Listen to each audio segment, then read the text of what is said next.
Welcome back, everybody, to Final Fantasy V. We are continuing our quest through this new world. And yet, things are kind of familiar. Wait here, Boko. It's dangerous ahead. It's dangerous to go alone. Take this. Sorry. I had to do it. Please don't sue me, Starbomb. And now we're in this cave and wait, what? Gil? Yeah, that's Gil. Why is he here? Over you go, buddy.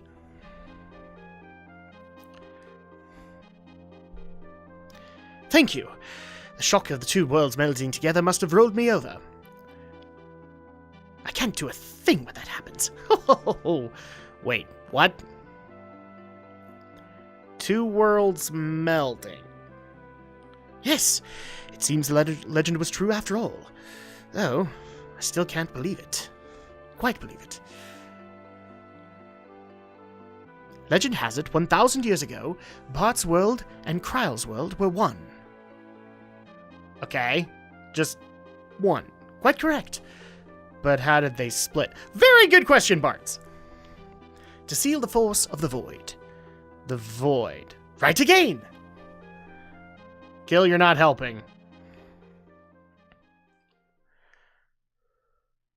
1,000 years ago, the evil presence at Nuo held the power of the void. A long battle ensued. And finally the people defeated Anuo with the 12 legendary weapons. But the void could not be destroyed. As a last resort, they split the crystals, which in turn split the two worlds. They then sealed the power of the void in the end zone between the two worlds.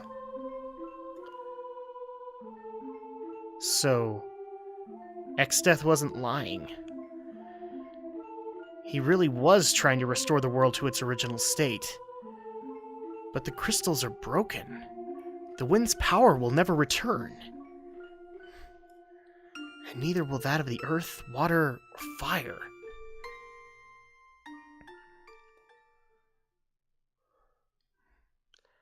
Ow, the thorns! Ow! Yeah, if people don't remember that from the previous episode, it was kind of vaguely hinted. Exdeath! I changed myself into a thorn waiting for my chance. My real goal is to obtain the power of the void for myself. What? Why do you think I melded the worlds together?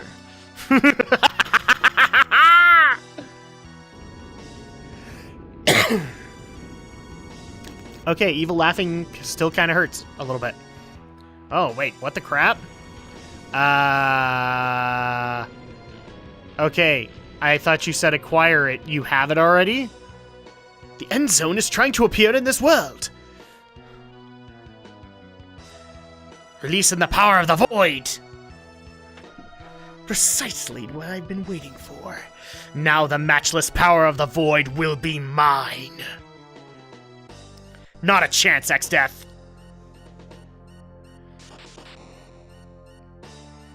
Oh, Bards. Nope, there we go.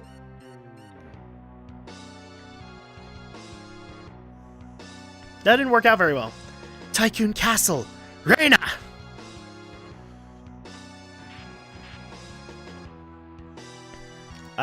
Holy crap. Meteors are falling. This isn't good.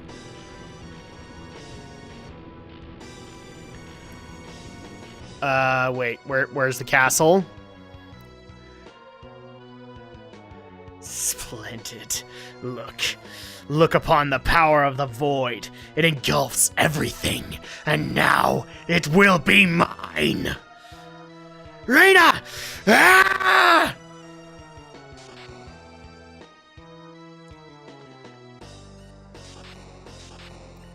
Ow. Foolish ones. Now die. Okay. Well, turtle shells are powerful. Mario has taught that. Turtle? Oh my gosh, Exdeath and a turtle are having a DBZ battle. Not bad. For a reptile. I didn't live 700 years for nothing. Well, enjoy it while you can.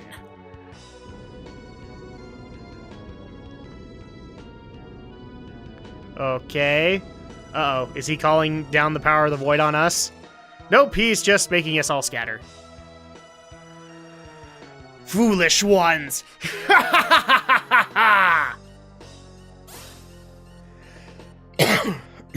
Excuse me. Sorry, guys, I'm still kind of recovering from bronchitis, so... Some things take a little bit more effort.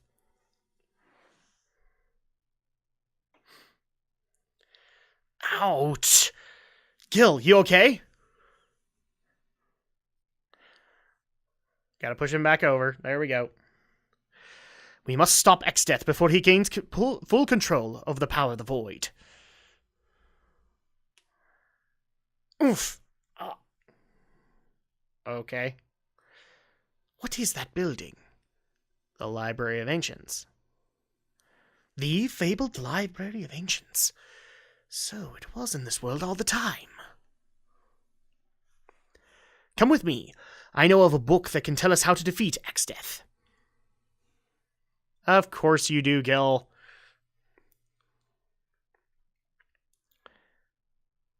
So it's time for us to go to the Library of Ancients. Sage Gil! Scholars from Surget Castle. Yeah, in case people hadn't noticed. We have the two halves of the sealed book. I see. I know somebody's gonna give me crap. Seriously, a turtle with a British accent?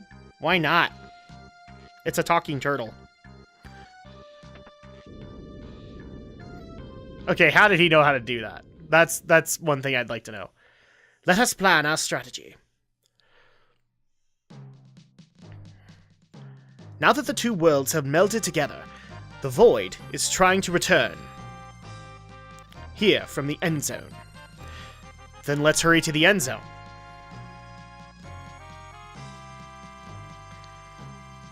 Wait! Countless monsters were sealed there 1,000 years ago. They are far too powerful for you to stand against. Uh-huh. Then what should we do? Obtain the 12 fabled weapons that beat Enuo 1,000 years ago. The 12 weapons. Yes, but to find them, you will need the sealed book. Now it will show you the way. It will show you the way, providing the ancient legends were true. And now the two become one!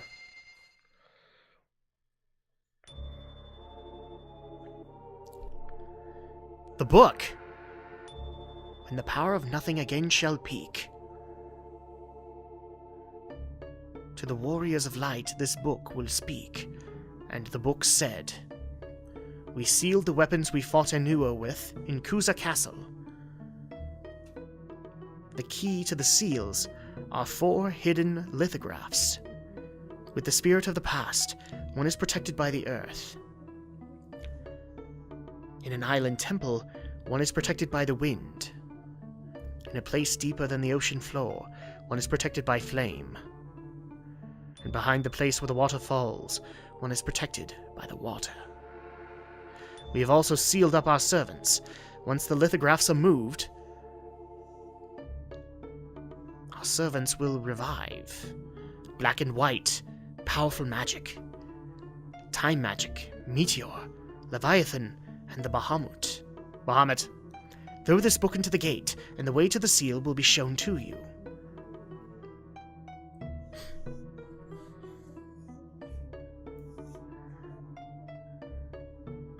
Receive the sealed book.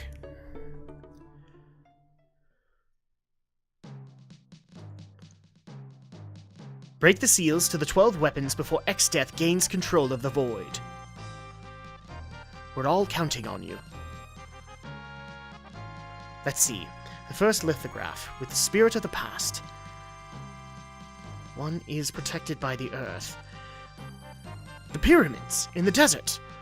Bartz, Varus, Kryl. The fate of the world rests with you. What? Wait, no fourth party member? What the crap? We replaced Galif. Alright, so this is basically... This is setting up the plot of the third act of the game. And this is where it gets a little bit interesting, but not too much. It really is just basically before you go into the end zone, you have all these side quests to complete, and this will give you enough time to increase your jobs, or your job skills, things like that. Oh, and what's this? Elder's Tree. Morse Forest is beginning to revive. Grandpa, won't you come back? Raina, Papa. Several lives have been lost.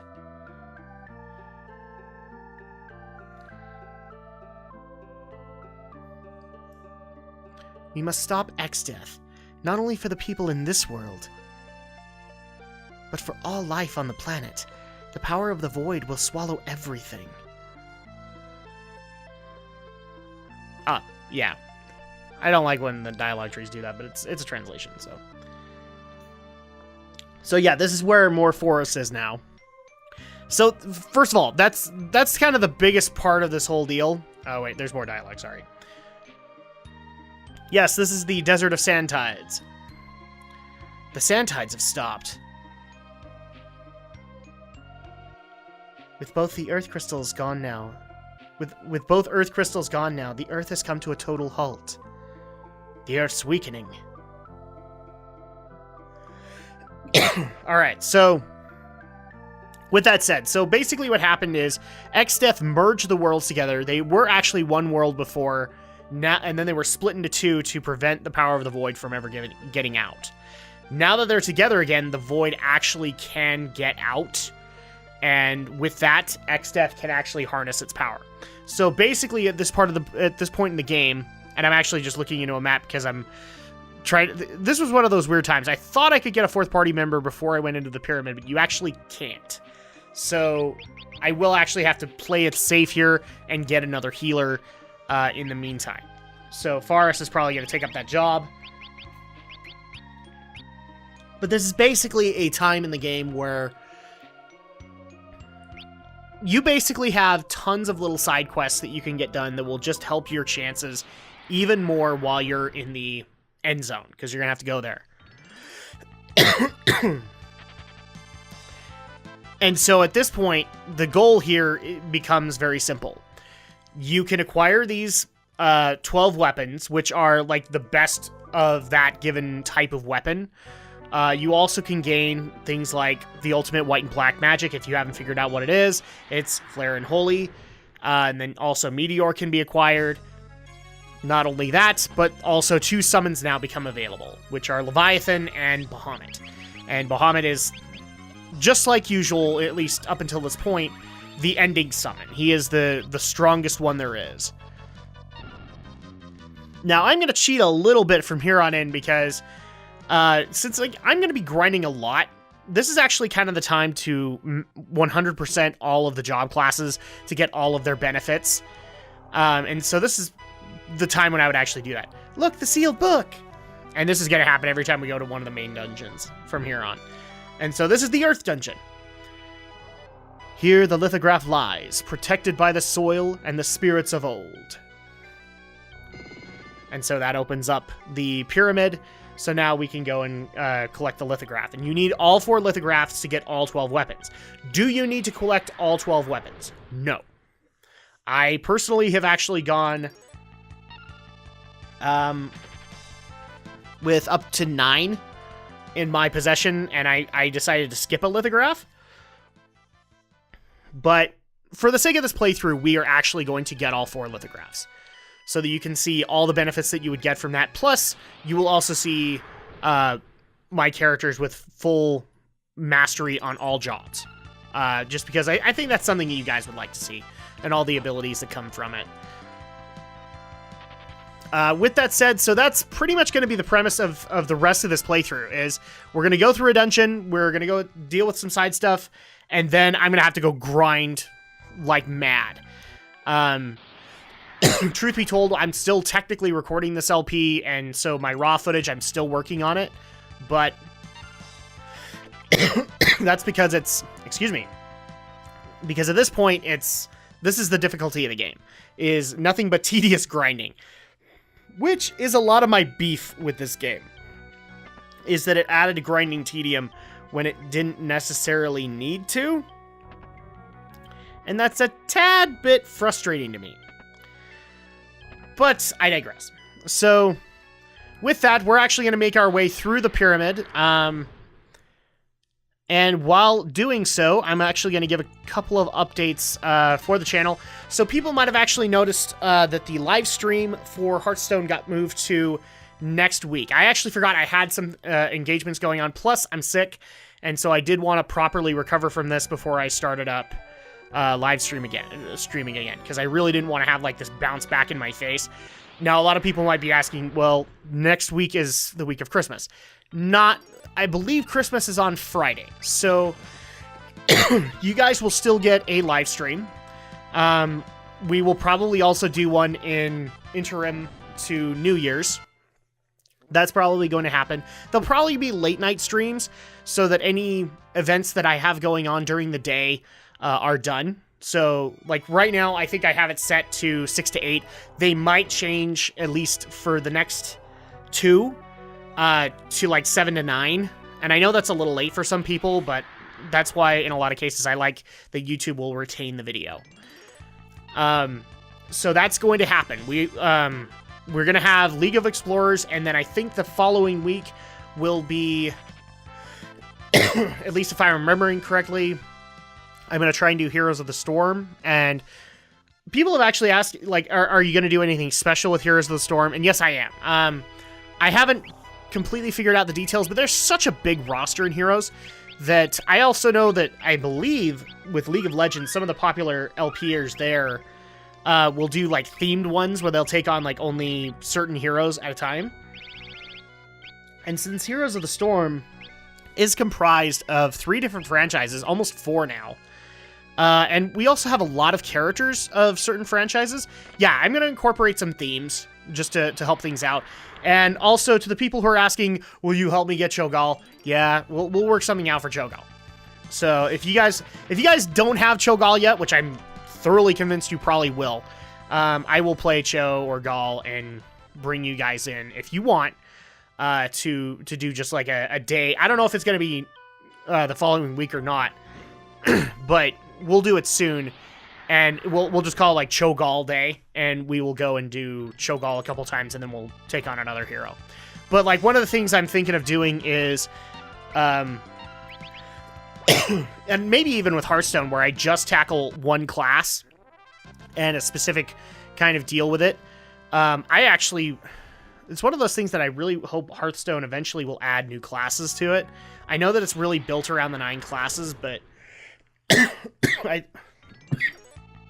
excuse me. I think at some point they will actually add in new classes, but that's up to them. So what I might do with Heroes of the Storm is like we might have a completely Warcraft themed day, or we might have a completely Starcraft themed day where I only take on Starcraft heroes, and maybe I'll even restrict it to like Women of Warcraft or Women of Starcraft, because you know we've got Nova, we've got Kerrigan, and oh, look, a mummy. Yeah, that's... If you guys hadn't figured it out, this is kind of the repeating theme of the pyramid. Let's see. We have Nova, we have Kerrigan, we have... Oh, what's her name? Queen. Oh, crap. You guys know who I'm talking about. The queen that was introduced in Heart of the Swarm. Zagara. Zagara was introduced that way. And so we actually have enough people that I think we can make it work. The only one I'm kind of worried about is Diablo. There isn't a whole lot there, but we'll make it work. Who knows? There might actually be a day where if the Lost Vikings are free, I might take them on. I don't know if I really want to take them on. That's a complicated character to play. So that's the plan for the next couple of weeks. I hope that works for you guys. I'm also just trying to make things as easy as possible. Given I want to keep my schedule, but at the same time, I also want to recover from this stupid thing. And that's the hardest part of the whole deal. So that is the holiday plans. I'm not planning on interrupting too much. As far as, well, yeah, and you'll have the regular uploads during the week. We'll have knack parts, and we'll have Final Fantasy V parts. They may not be on time, but I will get them there as soon as possible. I mean, I'm literally recording this at 9 o'clock on Thursday night, so I will try and keep to the schedule as best I can. As far as geek news, reviews, and opinions, so here's the way that the schedule is going to work, and I actually approached this last week, but this is just a little clarification. This upcoming weekend, we will have a show, and it will be for not only the stories of the week, because we actually do have a couple of stories to go over. It's been, kind of busy this week. But we also have a movie coming out. And so we will be doing a review live of The Force Awakens.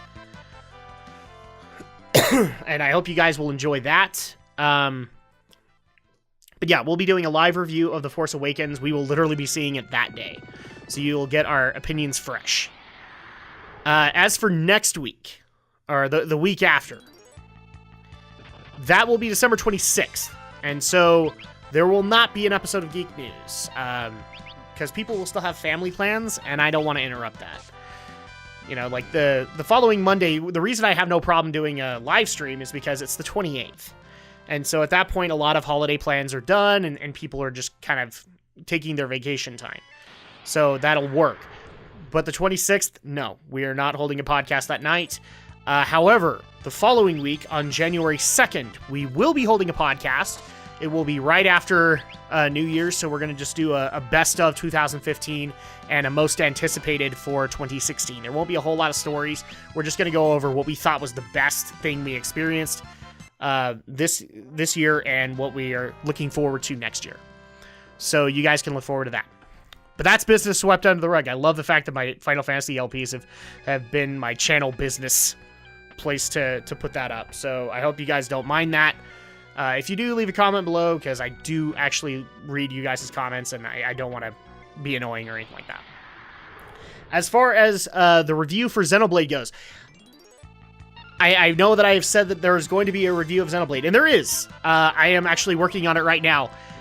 Being sick has really kind of taken away from that, and I've been told to go relax, and in some cases, going and doing a review isn't exactly a relaxing prospect for me, because I have to take notes, I have to do all that stuff. And so I've been strongly encouraged to rest. Hence why last week I brought up that I've been doing nothing but watching a lot of Netflix. Because that's what I've been doing. That's what is relaxing to me. Sometimes games are relaxing. But in cases of high stress, like during the holidays, especially with a baby, it's not that way for me. I really did need to kind of sit back on the couch and just watch a story unfold. And I had a bunch of seasons that I wanted to catch up on. And frankly, I've gotten a lot done. I mean, I brought up to you guys, I had watched through Daredevil Season 1. I had watched through S.H.I.E.L.D. Season 2. I have just barely completed the first season of The Flash and loved it. And I'm almost done with Arrow Season 3, and I've really begun to love that too. Me and Aldo might actually have to have like a little private podcast to talk about those series, because I really am liking a lot of the development. And can I just leave a comment below if you guys agree with me? But I'm really starting to think that, given all of my problems with Zack Snyder taking over the DC cinematic universe, I really want to hand over the reins to the CW writers. I think they're doing a better job than Zack has done with one movie. And Arrow's been up for, I think right now it's in its 4th season. Flash is in its 2nd. Supergirl, I believe, has similar writers to it, and it's a completely different network. And so at that point, I'm like, that is absolutely cool. Why can't we have them in charge of all the stuff going on in the DC cinematic universe? Why can't we have them writing the Gal Gadot Wonder Woman? Why can't we have that? So leave a comment below if you guys agree or disagree. But I really am starting to think that it's been the greatest for them. I especially love that a lot of D-list heroes have been brought into the fold. For example, Brandon Routh, who a lot of people believe he's the Superman Returns Superman, and a lot of people didn't like him. But they brought him into Arrow as the Atom, and he works so well in that role. I love him. So, again, I want to applaud the writers of the CW shows, because they're bringing in these heroes that normally nobody would know about. if they were not comic fans. I mean, for crying out loud, Flash brought up Firestorm, the Nuclear Man. Firestorm's a great hero. Ray Palmer, the Atom. The Atom would never have been brought up, and he's one of the most brilliant minds of the the DC universe. Who's another one? They actually hint at this in season 1 of Flash, but they haven't done anything with it, which is Ralph Dibny, the Elongated Man. He's possibly coming in there, and I just barely heard in their crossover they brought in Hawkman and Hawkwoman, or Hawkgirl. So I'm very excited about that. But that's actually going to go ahead and do it for this week. So when we get back, we are going to continue on in the pyramid and get our first lithograph.